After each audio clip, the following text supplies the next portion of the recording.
अच्छा, स्क्रीन नज़र आ रहा है? Yes sir. अच्छा, चलिए फिर से शुरू कर लेते हैं। थोड़ी सी रिकॉर्डिंग डिस्टर्ब हो गई। सरफेस ड्रेन्स जो है ये हमारे पास ओपन ड्रेन्स है जो प्रोवाइड किए जाते हैं वाटर के लिए। जो कौन से वाटर को, जो सीवरेज का वाटर है, ठीक है, जो किचन से या बाथरूम से जो है, या जो रेन वाटर है, उनको मेन सीवर्स तक लेके जाने के लिए जो स्ट्रक्चर्स बनाए जाते हैं उनको कहा जाता है सरफेस ड्रेन, ओपन ड्रेन होते हैं, ठीक है। हमारे पास एक टिपिकल क्रॉस सेक्शन है एक सरफेस ड्रेन का जिसकी लेंथ हमारे पास है 10 मीटर।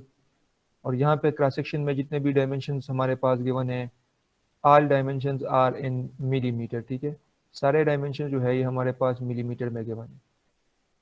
इस क्रॉस सेक्शन को अगर आप देखें तो यूजुअली इसकी शेप्स होते भी इसी तरह की है, अगर आपने कभी ऑब्जर्व किया हो। तो इस साइड पे जो है ये हमारे पास है brickwork in 1:6 cement and water. इसी साइड पे भी सिमिलर ये भी ब्रेक वर्क है, ठीक है। जो नीचे फाउंडेशन है बेड का, that is made of concrete, और कंक्रीट के जो रेशो है डेट इज 1:4:8। और इसके बाद यहाँ पे जो ये सेमी सर्कुलर शेप बनाई गई है, इस सेमी सर्कुलर शेप को बनाने के लिए जो कंक्रीट इस्तेमाल किया गया है डेट इज 1:2:4।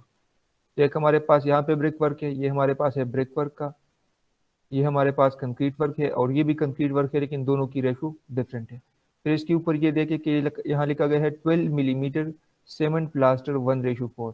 1:4 की सीमेंट प्लास्टर को जो है जिसकी 12 mm थिकनेस होगी, यहाँ पे इसके ऊपर फिर एक प्लास्टर भी लगाई गई है। और प्लास्टर जो है यहाँ से लेके यहाँ से इस तरह इसके ऊपर एक प्लास्टर है।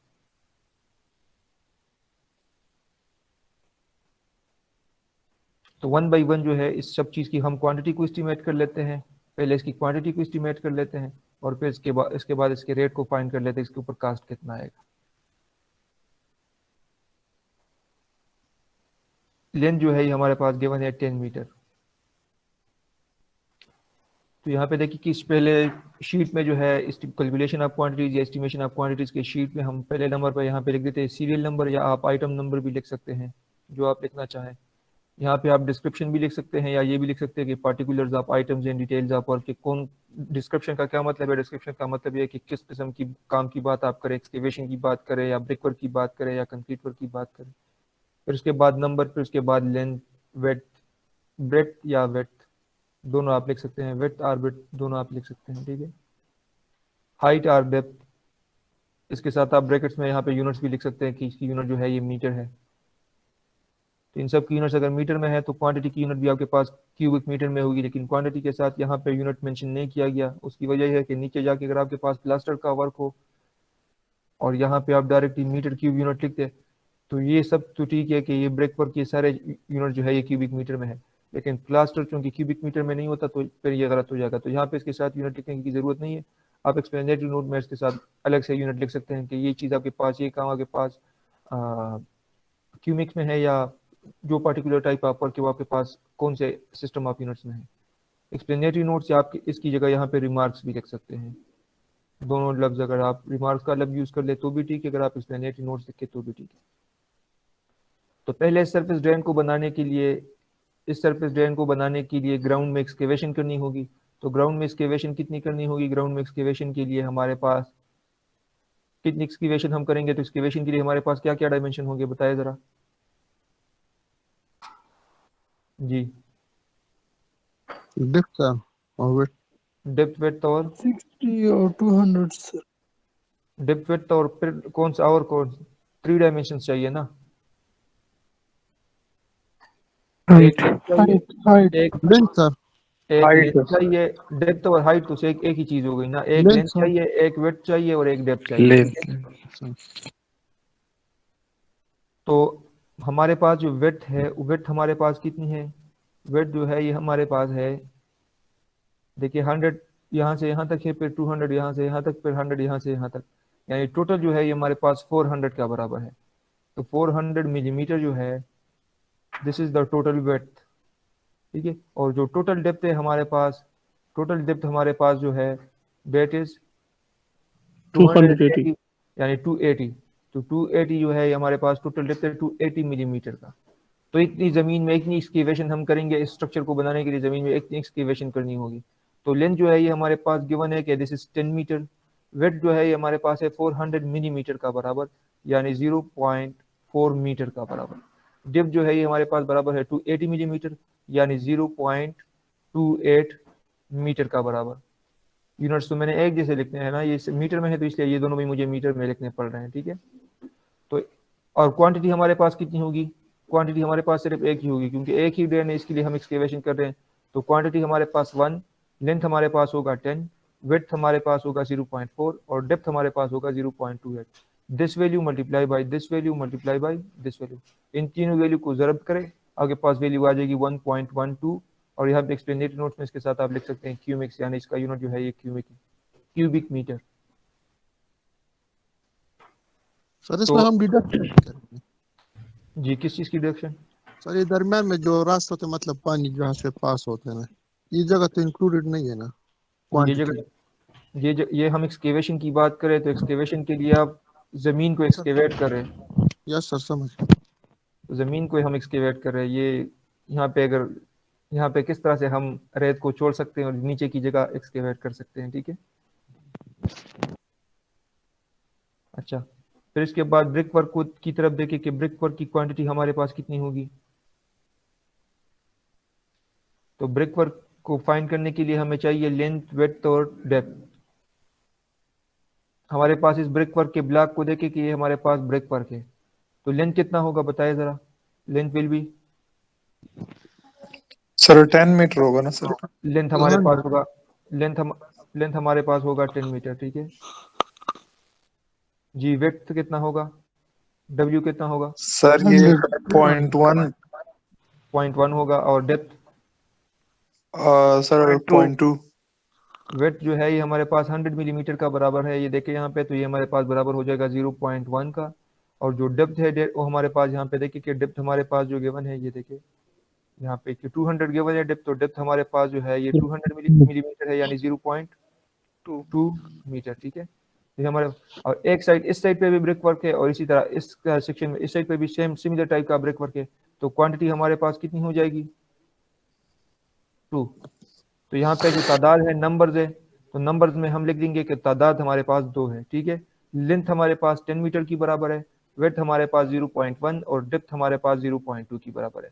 ये विड्थ हमारे पास 0.1 और डेप्थ जो है ये हमारे पास 0.2 की बराबर है।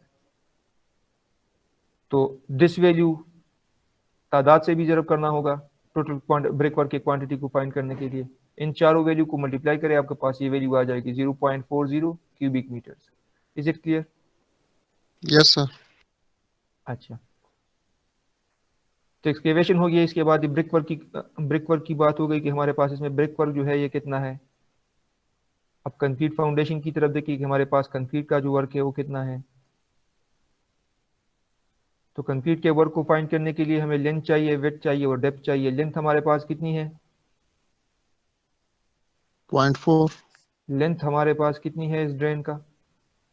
सर ये 10 मीटर है, वही सेम। लेंथ हमारे पास 10 मीटर का ही है, तो आपके पास ये क्रॉस सेक्शन इस तरह से जाएगा ना, जब जमीन के ऊपर ही आप इस तरह के ड्रेन बनाएंगे तो इस यस तरह सर। जाएगा। तो ये 10 मीटर हमारे पास लेंथ है ना, तो 10 मीटर हमारे पास लेंथ होगा। ये कंक्रीट बेड का जो है, ये कंक्रीट बेड है ना, ये इस तरह ये कंक्रीट बेड होगा।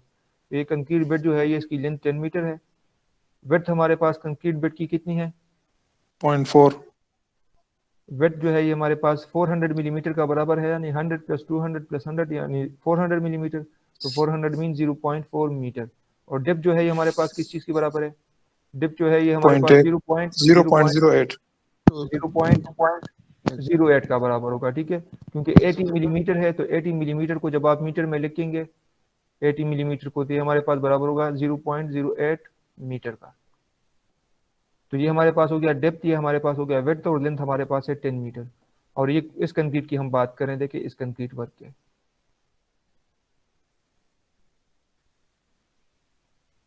तो 1:4:8 का जो कंक्रीट है सीमेंट कंक्रीट इन फाउंडेशन, तादाद हमारे पास है 1, लेंथ हमारे पास है 10 मीटर, विड्थ हमारे पास है 0.40 और डेप्थ हमारे पास है 80 मिलीमीटर यानी 0.08। विड्थ हमारे पास 400 मिलीमीटर यानी 0.4 और डेप्थ हमारे पास है 80 मिलीमीटर यानी 0.08 मीटर। यहाँ पे ये 80 हमारे पास गिवन है यानी 0.08 मीटर। तो इन वैल्यूज को मल्टीप्लाई कर ले, we will get the value 0.3 cubic metre. Is it clear till now? जी, is it clear till now और नॉट? क्लियर है सर। अच्छा जी।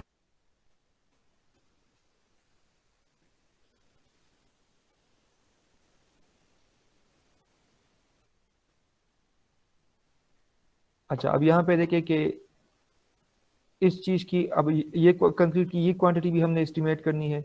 तो कंक्रीट की ये क्वांटिटी जो है ये हम किस तरह से एस्टिमेट कर सकते हैं? एनीवन? ये हमारे पास इस शेप को देखे, इस शेप को के वॉल्यूम को हम किस तरह से फाइंड कर सकते हैं? जी, एनीवन?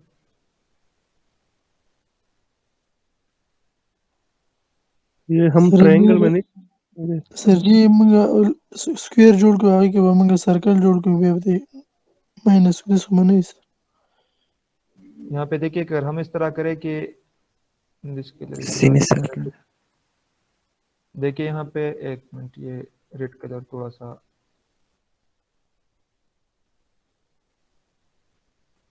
अगर हम इस तरह से इस पूरे रेड ब्लॉक को कंसिडर करें, एक सॉलिड ब्लॉक कंसिडर करें, और फिर इस सॉलिड ब्लॉक में से जो है हम इस सेमी सर्कुलर का जो शेप है, ये एरिया, अगर ये एरिया हम सब्ट्रैक्ट कर दें, तो अगर रेड ब्लॉक के एरिया से इस एरिया को सब्ट्रैक्ट कर दे तो हमारे पास ये ब्लैक का एरिया बच जाएगा या नहीं? Yes sir. Yes yes sir. Sir. तो इस टोटल, पहले इस टोटल को सॉलिड कंसिडर कर लेते हैं, और इस सॉलिड को कंसिडर करने के बाद जो है इससे ये सेमी सर्कुलर का जो है एरिया डिडक्ट कर लेंगे, तो हमारे पास रिमेनिंग एरिया आ जाएगा। क्योंकि हमारे पास और कोई ऑप्शन नहीं है। अगर आप किसी और तरीके से इसका एरिया फाइंड कर सकते हैं, गुड इनफ। किसी भी तरीके से आप फाइंड करना चाहते हैं, बेसिकली हमारा मकसद एरिया ही फाइंड करना है, ताकि हम लेंथ से मल्टीप्लाई करें, ताकि हमारे पास वॉल्यूम आ जाए। तो यहाँ पे देखिए, अगर हम इस तरह इसको सॉलिड ब्लॉक कंसिडर कर ले,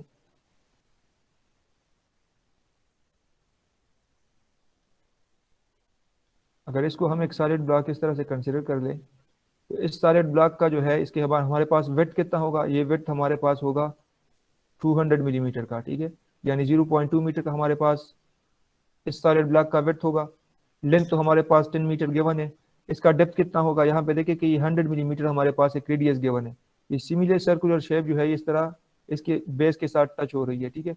100 मिलीमीटर जो है ये हमारे पास रेडियस गिवन है। तो 100 मिलीमीटर रेडियस मीन्स के यहाँ पे भी इसकी 100 मिलीमीटर वैल्यू होगी, यहाँ पे भी इसकी 100 मिलीमीटर वैल्यू होगी, यहाँ पे भी 100 मिलीमीटर होगी। तो इस पॉइंट से 100 मिलीमीटर इस साइड पे, 100 मिलीमीटर इस साइड पे, यानी 200 मिलीमीटर का बराबर होगा। और 100 मिलीमीटर चूंकि रेडियस है, तो हर एक पॉइंट पे ये 100 मिलीमीटर का ही बराबर होगा। तो 100 मिलीमीटर मीन्स के 200 जो है ये हमारे पास टोटल डेप्थ है। ये देखिए 200। तो हमारे पास जो ये डेप्थ है, ये हमारे पास किस चीज़ के बराबर होगा? 100 मिलीमीटर का ये भी बराबर होगा, और 100 मिलीमीटर का ये नीचे जो ये ब्लॉक है इसका डेप्थ भी 100 मिलीमीटर का बराबर होगा। इज इट क्लियर और not? Yes sir. Yes yes sir. Sir. अच्छा, तो हमारे पास लेंथ मौजूद है, वेट मौजूद है, डेप्थ भी मौजूद है। 0.2 मीटर जो है ये इसकी वेट हो गई, और 100 मिलीमीटर इसकी डेप्थ हो गई। लेंथ हमारे पास 10 मीटर का बराबर है। इस सारे ब्लॉक का एरिया हम फाइंड कर लेंगे, ठीक है। तो देखें यहाँ पे कि 1:2:4 7 कंक्रीट जो है तादाद हमारे पास एक है, 10 हमारे पास लेंथ है, 0.2 मीटर जो है ये इसकी वेट है, और 0.1 मीटर इसकी डेप्थ है। तो हमारे पास वॉल्यूम आ गया। यहाँ पे देखिए कि एक्सप्लेनेटरी नोट्स या रिमार्क्स में आप आसानी के लिए ये लिख सकते हैं कि ताकि पढ़ने वाले को ये बात समझ आ जाए कि यहाँ पे हमने लिखा है, बुक वाले ने लिखा है कंसिडरिंग ए सॉलिड। कंसिडरिंग ए सॉलिड का ये मतलब है कि इन्होंने इस पूरे सॉलिड एक सॉलिड ब्लॉक कंसिडर किया हुआ है, ठीक है। फिर उसमें से यहाँ इसके बाद लिखा है डिडक्ट सेमी सर्कुलर पोर्शन। तो इसमें से फिर ये डिडक्शन करेंगे सेमी सर्कुलर पोर्शन का। तो अब यहाँ पे देखिए कि सेमी सर्कुलर पोर्शन का वॉल्यूम हम किस तरह से फाइंड कर सकते हैं, ताकि हम टोटल वॉल्यूम से डिडक्ट कर दे तो हमारे पास रिमेनिंग वॉल्यूम आ जाएगा। सर ये सर्कल के एरिया से अगर हम सर तो सर्कल का एरिया जो है ये हमारे पास, इस सर्कल का सेमी सर्कुलर का एरिया हम इस तरह फाइंड कर सकते हैं कि हमारे पास जो है एरिया बराबर होता है सर्कल का पाई आर स्क्वायर का बराबर, ठीक है। तो इसको हम 2 पे डिवाइड कर लेंगे तो हमारे पास रिमेनिंग एरिया आ जाएगा। सेमी सर्कुलर का एरिया आ जाएगा या नहीं? Yes sir. यस और सर। इस एरिया को अगर हम लेंथ के साथ मल्टीप्लाई करें तो हमारे पास वॉल्यूम आ जाएगा। और इस वॉल्यूम के वैल्यू को फिर हमने टोटल वॉल्यूम से डिडक्ट करना है। टोटल वॉल्यूम जो था, टोटल वॉल्यूम सॉलिड ब्लॉक का अगर उससे हम डिडक्ट करें वॉल्यूम ऑफ सेमी सर्कुलर, तो हमारे पास रिमेनिंग वॉल्यूम आ जाएगा। टोटल वॉल्यूम हमने फाइंड कर लिया है ये वैल्यू। अब हमें वॉल्यूम ऑफ सेमी सर्कुलर चाहिए, ठीक है, सेमी सर्कल। तो इसका वॉल्यूम किस तरह फाइंड करेंगे, एरिया मल्टीप्लाई बाई लेंथ, क्योंकि सेमी सर्कल है, एक सर्कल का एरिया पाई आर स्क्वायर का बराबर, डिवाइड बाई 2 कर लेंगे सेमी सर्कल का area, area multiply by length will be equal to volume.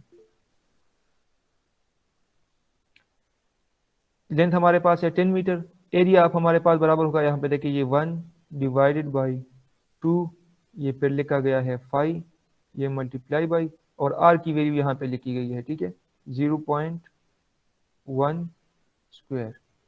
तो 1 और 2, तो ये पाई आर स्क्वायर एक सर्कल का एरिया है, और 2 के ऊपर जब आप डिवाइड कर लेंगे तो सेमी सर्कुलर का एरिया होगा, और एरिया मल्टीप्लाई बाई लेंथ से हमें हमारे पास वॉल्यूम आ जाएगा। तो 0.157 ये टोटल ब्लॉक का वॉल्यूम है, ये सेमी सर्कुलर का है, तो total minus semi circular is equal to remaining portion. तो 0.200 माइनस 0.157, तो ये हमारे पास टोटल वॉल्यूम आ जाएगा 0.043 cubic metre. Is it clear और नॉट? यस सर, क्लियर है। यस सर, क्लियर है।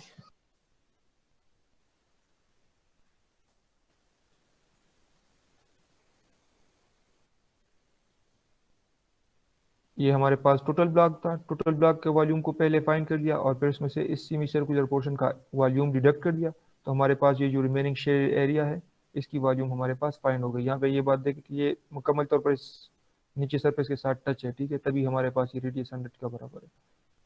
तो ये हमारे पास इस शेडेड पोर्शन की वॉल्यूम आ गई है, ठीक है। तो ब्रिक वर्क की एस्टिमेशन भी हो गई, कंक्रीट वर्क की एस्टिमेशन भी हो गई, इस कंक्रीट वर्क की एस्टिमेशन भी हो गई, एक्सकेवेशन भी हो गया। सिर्फ और सिर्फ प्लास्टर का जो वर्क है वो हमारे पास बचा है कि प्लास्टर वर्क जो है ये हमारे पास कितना होगा, ठीक है। तो प्लास्टर वर्क को देखें कि प्लास्टर वर्क की क्वांटिटी को एस्टिमेट कर लेते हैं कि प्लास्टर वर्क हमारे पास कितना होगा। प्लास्टर वर्क कौन से यूनिट में मेजर होता है? एरिया, एरिया में, यानी स्क्वायर मीटर्स में, ठीक है, स्क्वायर मीटर्स में या स्क्वायर फीट में या स्क्वायर इंचेस में, जो भी यूनिट होगा उसी यूनिट में, यानी यूनिट स्क्वायर में, ठीक है, कि जो भी यूनिट है। तो अगर आपके पास यूनिट जो है ये एसआई है, तो मीटर स्क्वायर जो है ये यूनिट होगा प्लास्टर के एरिया को फाइंड करने के लिए, ठीक है। तो यहाँ पे प्लास्टर जो है ये हमारे पास, इसके ऊपर जो प्लास्टर है वो यहाँ से लेके इस तरह इसके ऊपर प्लास्टर का वर्क है, ठीक है।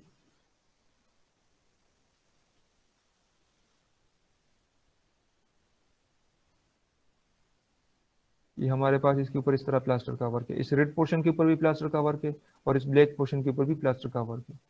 तो इसको देखें कि हमारे पास एरिया को फाइंड करने के लिए मुझे ये डायमेंशन चाहिए, एक ये डायमेंशन चाहिए, और एक मुझे लेंथ चाहिए। तो लेंथ तो हमारे पास मौजूद है 10 मीटर, और ये डायमेंशन हमारे पास यहाँ पे, यहाँ से हम पिक कर लेंगे 100 मिलीमीटर, 0.1 बन जाएगा।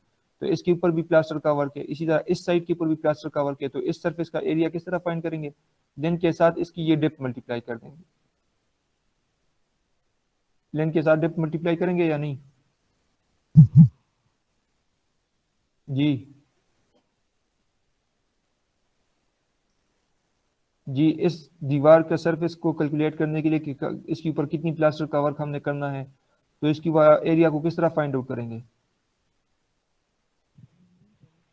तो वेट को मल्टीप्लाई, लेंथ वेट, लेंथ हम, अच्छा, तो लेंथ कितना होगा हमारे पास? Length 10 metre. सर इसका 100। लेंथ 100 क्यों होगा? Yes sir, total length, length जो है ये हमारे पास ड्रेन का 10 मीटर का बराबर है, और इस सरफेस के लिए, यानी यहाँ पे देखिए कि अगर इस सरफेस को, दीवार के इस सरफेस को यहाँ तक आपने प्लास्टर का वर्क इसके ऊपर करना है, तो टोटल डेप्थ हमारे पास 200 का बराबर है। इसमें से 100 ये वाला डेप्थ है और 100 ये वाला डेप्थ है। तो इस सरफेस के ऊपर, यानी इस दीवार के इस सरफेस को अगर आप इस तरह से साइड व्यू से देख ले, तो ये हमारे पास ये दीवार है जिसकी ये हमारे पास है, तो यहाँ टोटल 200 मिलीमीटर है ना, तो 100 ये और 100 ये, तो ये हमारे पास इसकी डेप्थ हमारे पास 100 मिलीमीटर का बराबर होगा, और ये लेंथ हमारे पास 10 मीटर का बराबर होगा। तो इस सरफेस एरिया को कैलकुलेट करने के लिए मेरे पास ये 10 मल्टीप्लाई बाई इसकी ये डेप्थ 100 मिलीमीटर, तो 100 मिलीमीटर मीन 0.1। तो इस तरह हम इस सरफेस एरिया का, ये सरफेस एरिया हमारे पास आ जाएगा जिसके ऊपर हमने प्लास्टर का वर्क करना है। इज इट क्लियर और नॉट? नो सर, ये लेंथ समझा रहे सर। अच्छा,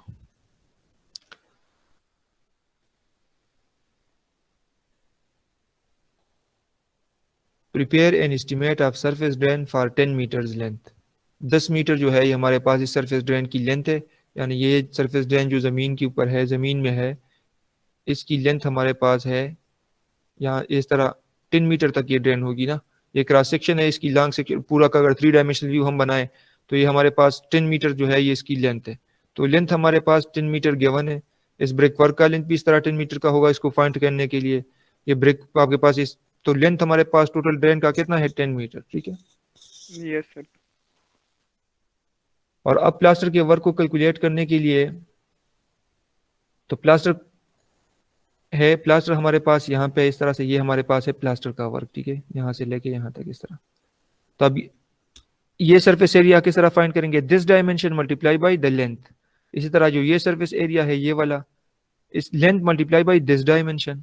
और इसी तरह इस सरफेस एरिया यहाँ पे हमें नजर नहीं आएगा, लेकिन ये dimension multiply by the length, हमारे पास दीवार का जो ये वाला साइड है, ये वाला साइड, इसका सरफेस एरिया आ जाएगा। और जो ऊपर वाला पोर्शन है ये वाला, ये इसका सरफेस एरिया फाइंड करने के लिए this dimension multiply by the length. तो लेंथ हमारे पास 10 मीटर का बराबर है और ये डायमेंशन हमारे पास बराबर है 100 मिलीमीटर का, ठीक है। तो प्लास्टर की क्वांटिटी को किस तरह फाइंड आउट करेंगे, प्लास्टर की क्वांटिटी को फाइंड आउट करने के लिए हमें एरिया चाहिए। और एरिया को किस तरह फाइंड कर सकते हैं, एरिया को ऑब्जर्व करें कि एरिया किस तरह से फाइंड कर सकते हैं। तो इस चीज के एरिया को फाइंड करने के लिए length multiply by it's width होगा, ये विड्थ। और इस दीवार के सरफेस एरिया को फाइंड करने के लिए लेंथ मल्टीप्लाई बाय डेप्थ का वर्ड आप यूज करेंगे आप, क्योंकि ये वर्टिकल डायरेक्शन में है तो डेप्थ का वर्ड यूज कर ले, मोर सुटेबल है। हमें तो एरिया चाहिए, आप चाहे जो भी वर्ड यूज कर ले, लेकिन इसकी डेप्थ जो है ये 100 मिलीमीटर की बराबर है। तो हमारे पास दीवार के इस सरफेस के ऊपर इस तरह हमने प्लास्टर का वर्क करना है और इसी तरह इस सरफेस के ऊपर भी प्लास्टर का वर्क करना है। तो ये 100 मिलीमीटर का बराबर है, ये भी 100 मिलीमीटर का बराबर है, क्योंकि टोटल 200 है और यहाँ से नीचे ये हमारे पास है 100। तो 100 मिलीमीटर प्लस 100 मिलीमीटर यानी 0.100 मिलीमीटर को अगर मैं मीटर में लिखूँ तो 0.1 मीटर प्लस, और इसके ऊपर भी ये भी 0.1 मीटर का बराबर है, ये प्लस 0.1, यानी इस सरफेस के ऊपर इसके ऊपर हमने प्लास्टर का वर्क करना है। और इसी तरह इस साइड के ऊपर भी करना है। तो अगर डायरेक्टली मैं इसके साथ 2 मल्टीप्लाई कर दूं तो ठीक रहेगा, ठीक है। तो ये हमारे पास ये इन दो सरफेसेस के ये भी प्लास्टर वर्क, ये प्लास्टर वर्क, और इस तरह इस ब्रिक वर्क के जो ऊपर ये प्लास्टर वर्क है और इस साइड के ऊपर जो प्लास्टर वर्क होगा वो ये उसके लिए डायमेंशन हमारे पास आ गए हैं कि 0.1 प्लस 0.1 ये साइड हो गए और 2 से हमने मल्टीप्लाई कर दिया 0.1 और 0.1 ये, और इसके साथ हम लेंथ 10 को मल्टीप्लाई कर देंगे तो हमारे पास सरफेस एरिया आ जाएगा। इज इट क्लियर और नॉट? Yes sir. अच्छा,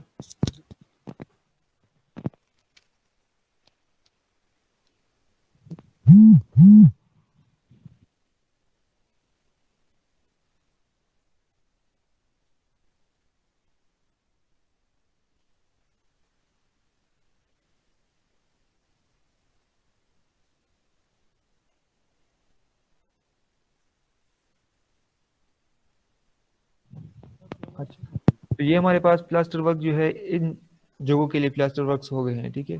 अब ये जो नीचे ये वाला पोर्शन है इसके ऊपर हमने प्लास्टर वर्क करना है, तो प्लास्टर वर्क जो है इसके ऊपर भी है। तो इसके लिए एरिया किस तरह से फाइंड आउट कर सकते हैं, अगर किसी प्लेन एरिया हो आपके पास तो इसके एरिया फाइंड करने के लिए आप लेंथ के साथ इसके वेट को मल्टीप्लाई कर देते हैं, लेंथ के साथ इसके वेट को मल्टीप्लाई कर देते हैं। लेकिन अब हमारे पास ये इस तरह का एक शेप है, तो इस तरह के एक शेप के लिए एरिया किस तरह फाइंड कर सकते हैं, ये डायमेंशन अगर हमें मिल जाए तो लेंथ के साथ मल्टीप्लाई कर देंगे और एरिया हमारे पास आ जाएगा। Is it clear?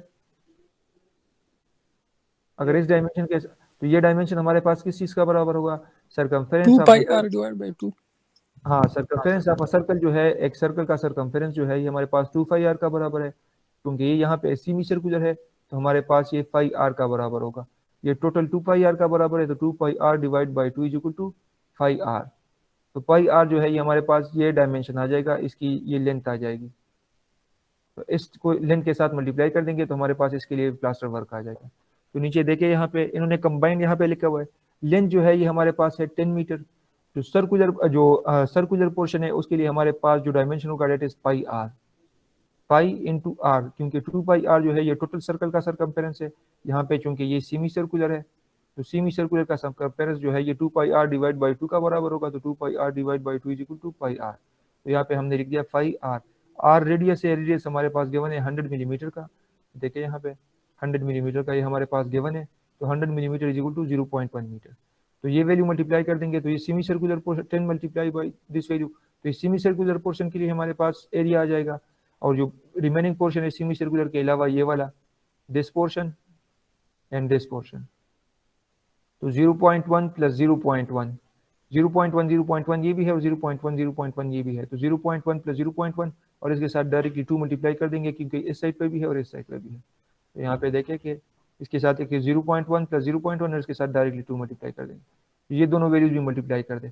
बेहतर ये है कि आप यहाँ पे प्लास्टर वर्क जो है ये दोनों के लिए अलग-अलग लिख के, यानी अगर मैं यहाँ पे लिख दूँ 5 के ऊपर 5 में लिख दूँ यहाँ इस तरह से कि ये मेरे पास प्लास्टर का वर्क है, और इसके लिए मैं यहाँ पे लिख दूँ कि पहले क्वांटिटी में एक लिख दूँ, लेंथ मेरे पास है 10 और यहाँ पे मैं इसके साथ लिख दूँ पाई आर, तो ये एक पोर्शन हो गया।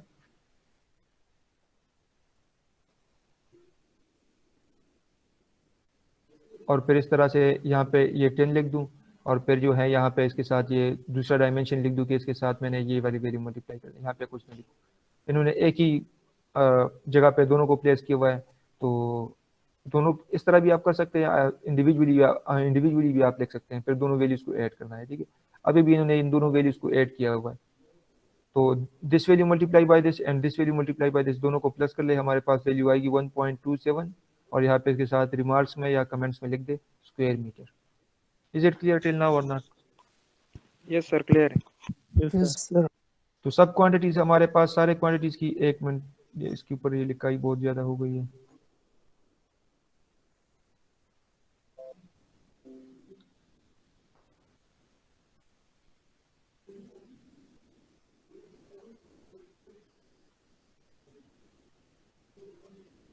अच्छा स्क्रीन नजर आ रहा है?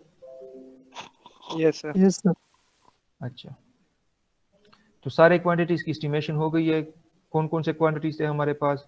एक पहले तो इस चीज के लिए एक्सकेवेशन था, एक्सकेवेशन हो गया, फिर इसके बाद ये brick work first, concrete second, third ये कंक्रीट, फोर्थ प्लास्टर का वर्क और पहले नंबर पे एक्सकेवेशन, तो टोटल 5 चीजें हो गई। तो ये 1 2 3 4 5, तो सब चीज की क्वांटिटी हो गई।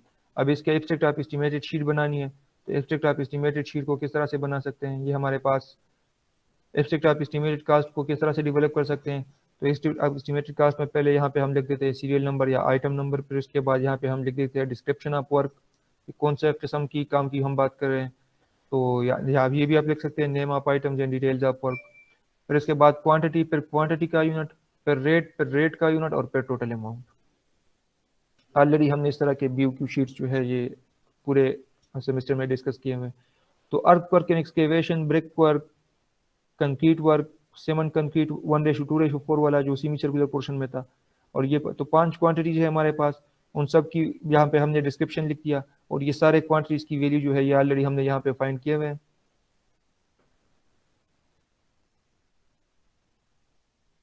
ये सारे वैल्यूज यहाँ पे ऑलरेडी हमने फाइंड किए हुए। क्वांटिटी 1.12 एक्सकेवेशन के लिए, 0.40 ब्रिक वर्क के लिए, 0.32 जो है ये 1:4:8 कंक्रीट वर्क के लिए, 0.043 जो है ये 1:2:4 के कंक्रीट वर्क के लिए, और 1.27 जो है ये सीमेंट प्लास्टर के लिए। ये सारे वैल्यूज जो है ये क्वांटिटी के यहाँ पे हम डायरेक्टली लिख देंगे, ये ऑलरेडी हमने फाइंड किया, इसके साथ यूनिट्स भी लिख देंगे। ये सारे जो है क्यूबिक मीटर्स में है, सिवाय प्लास्टर वर्क का जो क्यूब स्क्वायर मीटर में है। और रेट का कॉलम जो है ये वैल्यूज हम कहाँ से पिक करेंगे? मार्केट रेट सिस्टम से या कंपोजिट स्केड्यूल ऑफ रेट से, CSR से। अगर मार्केट रेट सिस्टम से हम इसके रेट्स पिक कर ले, अब ये बुक एक इंडियन बुक है और पता नहीं कौन सी एडिशन है, estimating and costing book by BN Datta, और किसी में पब्लिश हुए, तो उस हिसाब से इंडिया के उस वक्त के हिसाब से ये रेट्स उन्होंने लिखे हुए।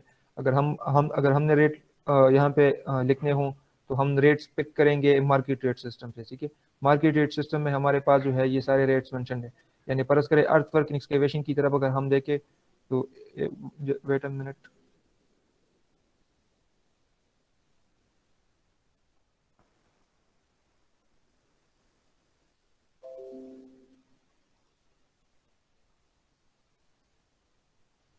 अच्छा स्क्रीन नजर आ रहा है? Yes sir. स्क्रीन, अच्छा। तो यहाँ पे देखिए ये मार्केट रेट सिस्टम है 2020 का, प्रोविंशियल गवर्नमेंट का, कम्युनिकेशन वर्क्स डिपार्टमेंट का, ठीक है। तो इसमें वेरियस चैप्टर्स में जो है, अब पहले एक चैप्टर में देखे कि ये देखिए chapter name, chapter number, page number, तो चैप्टर नंबर में देखिए कि चैप्टर नंबर 3 जो है ये हमारे पास है अर्थ वर्क एक्सकेवेशन एंड एम्बैंकमेंट, तो पेज नंबर 9 के ऊपर है। यहाँ पे आ जाए हमारे पास, ये देखिए अर्थ work in excavation and embankment chapter number 3। तो यहाँ से हम जो है रेट को पिक कर सकते हैं। फिर आपके पास जो है जिस जगह पे आपने एक्सकेवेशन करनी है तो उस साइल का टाइप भी होगा, यानी उस साइल जो है या स्टिफ होगा या राक होगा आपके पास, या सैंड होगा या सिल्टी क्ले होगा। तो आपके पास हर टाइप के साइल के लिए यहाँ पे रेट्स जो है ये आपके पास मेंशन है, ठीक है। तो फर्ज करें हमारे पास जो है, अगर है ये हमारे पास है एक्सकेवेट अनसुटेबल कॉमन मटेरियल या अनसुटेबल हार्ड रॉक मटेरियल, फर्ज करें कि इस टाइप का हमारे पास है, यहाँ पे साइड पे हमारे पास इस तरह का साइल है। तो इस तरह के साइल के लिए जो रेट हमारे पास मेंशन है 1000 क्यूबिक फीट के लिए हमारे पास जो रेट है वो है, यानी 1000 क्यूबिक फीट के एक्सकेवेशन के चार्जेस जो है कंपोजिट कास्ट 12,848 रुपये है। आपने कंट्रेक्टर को 12,848 रुपये देने होंगे 1000 क्यूबिक फीट के एक्सकेवेशन वर्क के लिए। यानी अगर आपके पास 2000 क्यूबिक फीट का वर्क होगा तो this value multiply by 2 will be the cost of excavation. तो इसी तरह यहाँ से हम रेट्स को पिक कर सकते हैं। यहाँ पे देखिए कि ये रेट्स जो है ये ब्रिटिश सिस्टम यानी FPS सिस्टम में है, फुट पाउंड सिस्टम में, और इसके साथ यहाँ पे मेट्रिक सिस्टम में भी मेंशन है, SI सिस्टम में। तो यहाँ पे कंपोजिट कास्ट, अब चूंकि आज के लेक्चर में हमारे यूनिट्स मीटर्स में है तो यहाँ पे मीटर क्यूब का जो रेट होगा वो हम यहाँ से पिक कर लेंगे। तो मीटर क्यूब, और इसके लिए जो 1 मीटर क्यूब के लिए जो कास्ट है डेट इज 453.74। तो 453.74 की वैल्यू हम पिक कर लेंगे और 453.7 की वैल्यू यहाँ पे हम लिख देंगे 453, ठीक है। ये हमारे पास है पर क्यूबिक परसेंट, उन्होंने कोई पर्सन के हिसाब से फाइंड आउट किया हुआ है। तो हमारे पास ये 453 रुपये जो है ये हमारे पास है पर क्यूबिक मीटर, ये परसेंट नहीं, सिर्फ 1 क्यूबिक मीटर के लिए। इस तरह इसके साथ हम सिर्फ यहाँ लिख सकते हैं पर क्यूबिक मीटर। तो 1 क्यूबिक मीटर के लिए हमारे पास जो कास्ट है डेट इज 453 रुपीज़। इस तरह से जो है हम मार्केट रेट सिस्टम के लिए रेट्स को पिक कर सकते हैं। अब जो ब्रिक वर्क है 1:6 सेमन मार्टर का, तो ब्रिक वर्क के लिए भी हमारे पास इस डॉक्यूमेंट में रेट्स मेंशन है। देखें यहाँ पे चैप्टर में जाएगी, कौन से चैप्टर में हमारे पास ब्रिक वर्क की बात की गई है। यहाँ पे देखें कि ये ब्रिक मशीनरी, तो ब्रिक मशीनरी पेज नंबर 41, ये देखें ब्रिक मशीनरी के ऊपर हम आ गए हैं। तो ब्रिक मशीनरी में हमारे पास various type of brick masonry जो है ये मेंशनड है। यहाँ पे हमारे पास कौन सी टाइप ऑफ ब्रिक मशीनरी थी, brick masonry in 1:6 cement mortar. तो यहाँ पे देख रहे कि हमारे पास जो ब्रिक मशीनरी होगी इन 1:6 सेमन मार्टर, उसका रेट हम यहाँ से पिक कर लेंगे, ठीक है। यहाँ पे ये देखिए first class brick in foundation and plinth in cement sand martyr 1:6। तो 1:6 के लिए हम ये रेट पिक कर लेंगे। ये रेट चूँकि FPS सिस्टम में है और 1 मीटर क्यूब के लिए जो कास्ट है डेट इज 8,919.77 रुपीज़। तो यहाँ से हम रेट पिक कर लेंगे और यहाँ पे लिख देंगे 8,919। ये हमारे पास कास्ट है ब्रिक वर्क के लिए 1:6 सेमन मार्टर में। इज इट क्लियर कि किस तरह से हम मार्केट रेट सिस्टम से रेट्स को पिक कर सकते हैं? Yes, sir. अच्छा, तो ये रेट्स चूंकि ये तो बुक में तो ये पता नहीं कब के रेट्स लिखे गए हैं, तो यहाँ पे जो MRS के मुताबिक जो रेट्स होंगे अगर वो हम लिखे तो हम टोटल कास्ट को फाइंड आउट कर लेंगे। तो इन सब वैल्यूज को जब हम ऐड कर लेंगे तो हमारे पास टोटल कास्ट आ जाएगा कि इसके ऊपर जो है ये इतना कास्ट है। फिर इसके ऊपर अगर 5% कंटिजेंसीज और वर्क चार्ज एस्टेब्लिशमेंट के चार्जेस लगाएं तो 5% of this is equal to 12.89, इन दोनों को प्लस कर ले तो हमारे पास जो कास्ट आ रही है वो 270.70 आ रही है इनके वैल्यूज के हिसाब से। फर्ज करें हमारे पास कास्ट आ रही है इस सरफेस ड्रेन के ऊपर 15,000 रुपये, ठीक है। 15,000 PKR जो है अगर इसके ऊपर हमारा कास्ट आने वाला है तो 15,000 PKR जो है ये हमारे पास है कास्ट कितने मीटर के लिए, 10 मीटर के सरफेस ड्रेन के लेंथ के लिए। इस टाइप ऑफ क्रॉस सेक्शन के लिए, इस टाइप ऑफ क्रॉस सेक्शन के लिए 10 मीटर की लेंथ अगर हमारे पास हो तो उसके ऊपर अगर हमारे 15,000 कास्ट आने वाले हैं तो टोटल कास्ट है 15,000। टोटल लेंथ जो है ये हमारे पास है 10 मीटर, तो 15,000 डिवाइड बाई 10 जो है ये हमारे पास यहाँ पे वैल्यू आ जाएगी 1500। तो 1500 पर मीटर, तो 1500 पर मीटर का ये मतलब है कि इस सरफेस ड्रेन के 1 मीटर के ऊपर हमारे 1500 रुपये के कास्ट आने वाला है। तो अगर आगे जाके फिर सिमिलर टाइप आप दूसरे ड्रेन के लिए कैलकुलेशंस करनी हो तो ऑलरेडी आपके पास इन सब कैलकुलेशन से आपके पास 1500 रुपये पर मीटर जो है ये कास्ट आ गया है, ठीक है। तो 1500 रुपये पर मीटर जो है ये हमारे पास कास्ट अवेलेबल है। अगर आगे जाके इस तरह की सिमिलर हमने एक ड्रेन बनानी है जिसकी लेंथ हमारे पास फर्ज करें 17 मीटर है तो उसके लिए डायरेक्टली हम कास्ट को किस तरह से फाइंड कर सकते हैं? 17 मीटर है, 1 मीटर का कास्ट 1500 है, तो 17 multiply by 1500 and we will get the cost. Is it clear? Yes, sir. Yes, sir. If you have any question till now, you can ask. Cement concrete का है जी sir, ये cement